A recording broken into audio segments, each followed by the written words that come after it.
Hi, this is Rabbi Tzvi Mandel of Congregation Kal Bnei Yisrael, Community of Jewish Friends, Zabar Zelazitz, and Parshas Vaityze, video number 2. Yaakov halach l'darkoi vayifku by malach Elokim. Yaakov went on his way, and the angels of Hashem met him. They came upon him. It's towards the end of the parsha.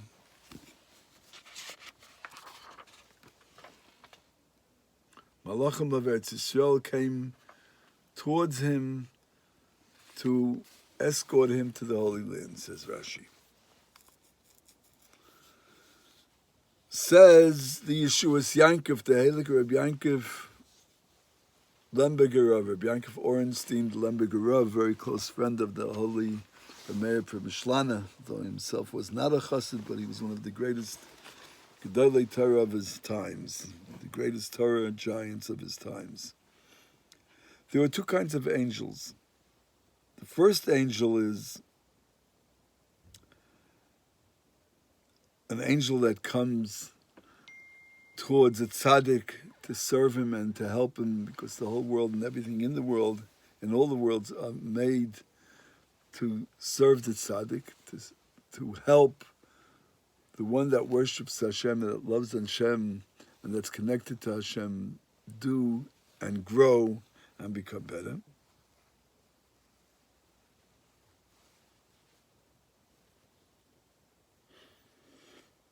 And they watch and keep the tzaddik. This is kimalach of yitzabelach, l'shmarcha. They protect the tzaddik. And then there's a malach. There's angels that are created from the actions of a person, good, and God forbid bad. Right? Now, the angels that are created by a human being, and anyone that does a mitzvah the way it should be done, ketikuna, creates a holy malach.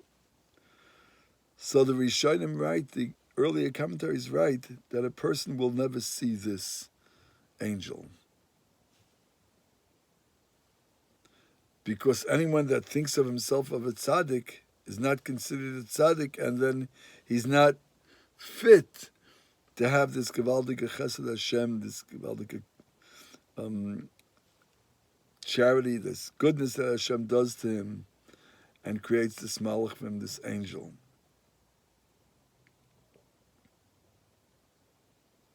It'll bring him to gaze, it'll bring him to being haughty in the wrong way, and it's not good for him. However, someone who sees an angel of Hashem, there's no gaze, there's no being haughty and a big shot about it, because even someone who has the schus, has the special honor that the Shekhinah speaks from his throat, like Chazal say, like Moshe Rabbeinu, as the sages teach us, like Moses. It says about Moses, he was the honor of God, he was the most humble person. So we see that when even Hashem himself speaks out of his throat, so to say, it doesn't bring him to being haughty in the wrong way. Therefore, Yaakov, when he was in the house of Lavan and out of the land of Israel, he didn't see any angels, because the angels that were created by him were not seen by him. However, the angels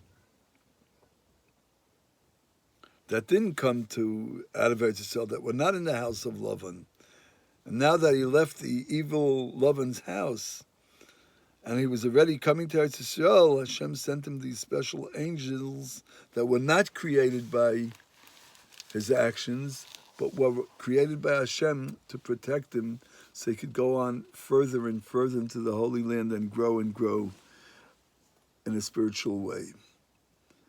Brings to mind a most beautiful story that the Rebbe Rabbanim Peshischa would say over. in which we see the greatness of the holy tzaddikim, the Rebbe Shmelkel Nickelsburg. Remember the two brothers, the Afla, the Rebbe Pinchasel, and his brother Rebbe Shmelkel, who were two Gdolei Adar, of the greatest Torah giants of their generations, plus they were of the greatest Rebbes of all generations, students of the Mizrach Maggid. But, says the Peshischa, we also see from this story how great a simple, humble beadle, a shamus from a shul could be. And so that every day the beadle in Nickelsburg would come knocking on the doors, waking up people to go davening. And as is known, the great Rebbe Shmelkel Nickelsburg, as great as he was, the people in this city did not appreciate him. And finally they said one day, we have to get rid of this rabbi. This Hasidic guy, he's just too weird for us. He's different. And, why should we have him as the rabbi in our beautiful city of Nickelsburg, the great populous city in Germany, Nickelsburg? But who would have the guts to go to Rebbe Shmelke and tell him you lost your job? And starting from next month, you don't get a paycheck anymore? So one of the guys on the board had a great idea. Remember the beadle, this simple guy, simple as anything. We'll ask him to do it, and we'll tell him if he doesn't do it, he loses his job. This way, the rabbi won't feel, offended. It's a little beadle, who is he? And he won't get hurt by the Akbada, God forbid. From heaven they won't punish him because of the great tzaddik that he offended. And to him it's a job, why not? So they told him, this is what you got to do. So he says, under no circumstances will I ever do that. So he said, why not? So he says, I'll tell you why. Every morning I go and knock on doors and I wake up people to davening and say, yeah. When I come to the Rebbe Shmelke one morning, I see he's there with another person studying Torah. The person looked like a great tzaddik and everything. So when that person left, I asked him, Rebbe, who was it? He said, that's Elijah the prophet. We learn every morning. I said, wow.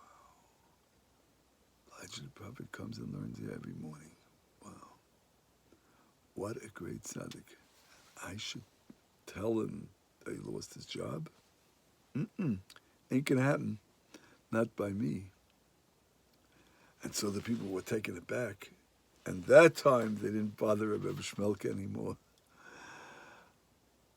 Said the Peshischa, look at this beadle. He saw and thought how great Rebbe Shmelke was and saved him by allowing him to keep his job. But he didn't think about that. At the same time, he was having Gili Eliyahu. He saw Eliyahu Hanavi. He didn't think of it that way.